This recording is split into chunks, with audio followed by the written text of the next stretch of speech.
Friends, once again, I'm here with you on this YouTube program, Walking with God in the Garden.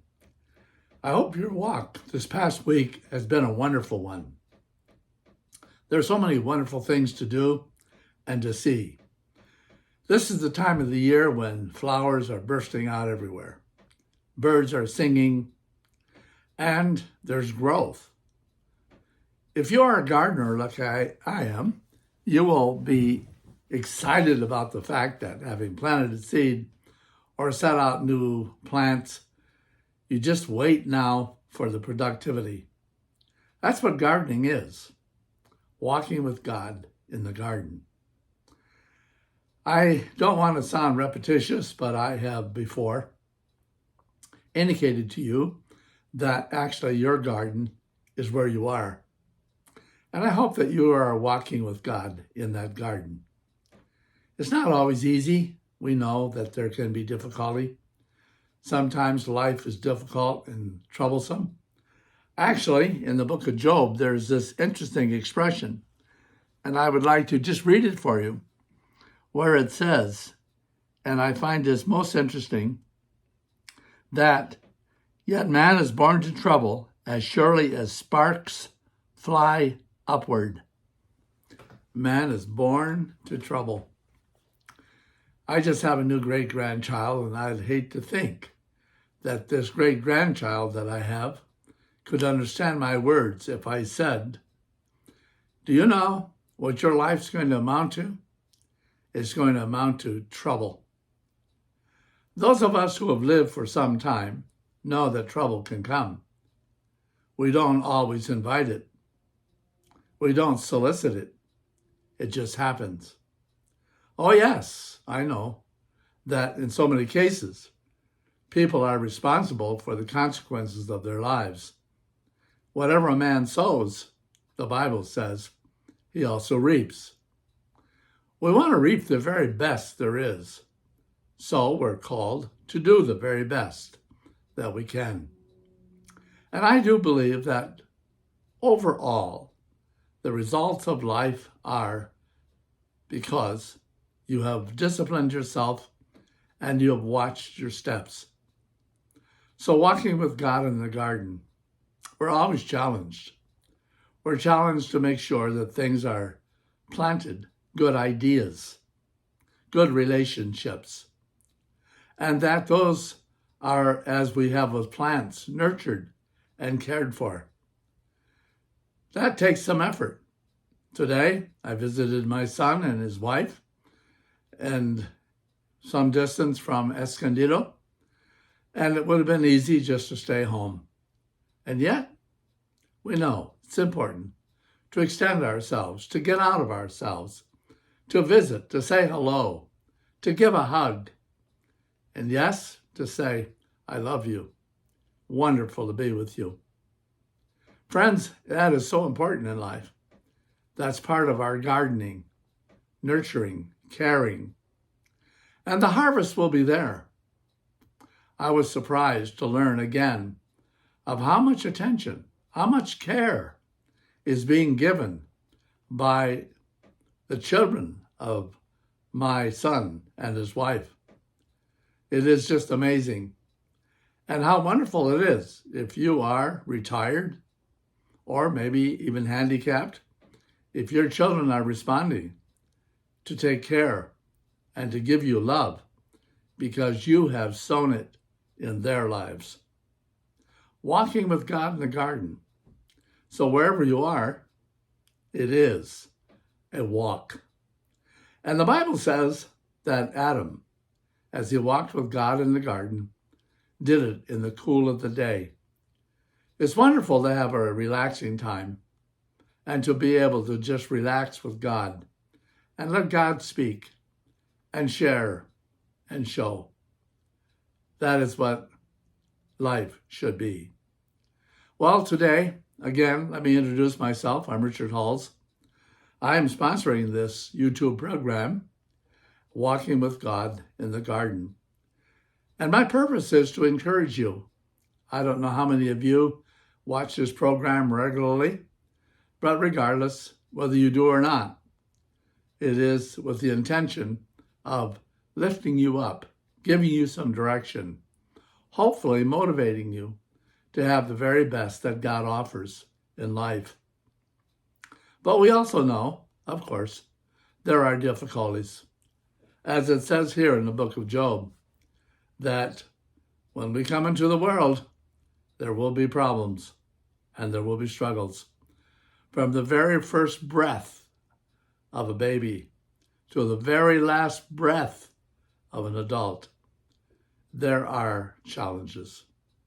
Well, Job had challenges, and that's kind of been our study. I enjoy Job because it's so reflective. Not only what Job had to say, but what his friends had to say. Just to recap a little bit, Job was a good man. He did everything right. He wanted to protect his future, so he covered his tracks. But one day, troubles came to him. He lost everything. His health was now a mess. And we are told that he is suffering. He does have 3 friends who hear about his problems. And they come and they have words to say to him, to either encourage him or to reprimand him. They believed, as was the custom of the day, that you get misfortune because you do the bad things. I don't believe that. I think that bad things can happen to you regardless. You can be the most disciplined, honest, and respected person in the community and still get cancer, suffer a heart attack, have trouble in your family, or have your business go upside down. It's not a guarantee that you will not have problems. But the big question is, what do you say to people when they are having difficulty? As a pastor, by the way, and counselor, I have lots of opportunity to give advice to people. And sometimes they ask me this question: what would you do if you were in my situation? You ever asked anybody that question? What would you do? You don't understand what's going on in my life. So we try to answer. We look for words. So let me share today what Eliphaz, who is a friend of Job, had to say. I think this is most interesting. It's found in Job chapter 4, and I will read verse 8 and 7 for you. And here's what he says: but if it were I would appeal to God. I would lay my cause before him.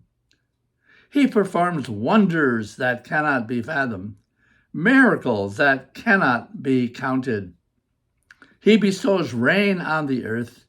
He sends water upon the countryside. Good advice, isn't it? To talk about the greatness of God. I would like to share with you what I find in the words of Jesus. He was looking out in his world, and people were saying, what do? We don't have enough money to pay our bills. We find that the prices are going up all the time, and life is difficult. What do we do when we worry and are anxious about our futures, when there's so much uncertainty? Well, Jesus said, as we find here in the book of Job, if it were me, and here's what Jesus says: look at the birds of the air. Look at the flowers of the field. Does not your Father care for them? And then he says these interesting words.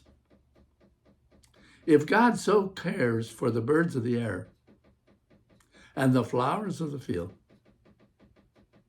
would he not care even more for you? Friends, I'm going to ask you a question. If you were there and you had debt and you didn't have enough money to pay your debt, if you were sick and you didn't know whether you're going to get up tomorrow or not. Or if you had a loved one and you're trying to take care of that loved one with comfort and patience. And you would have heard these words from Jesus.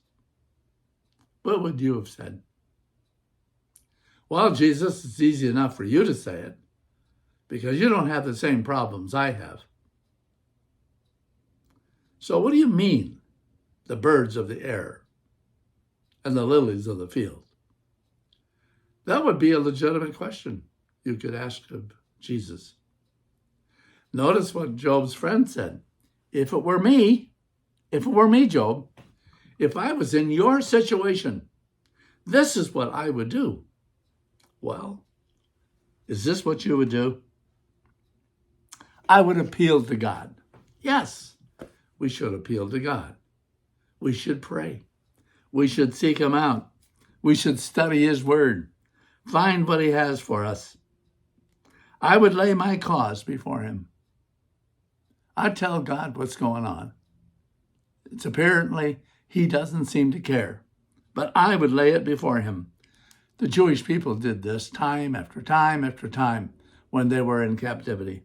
And the Bible says, and God heard their cry. Yes, God does perform wonders that cannot be fathomed. We see them every day.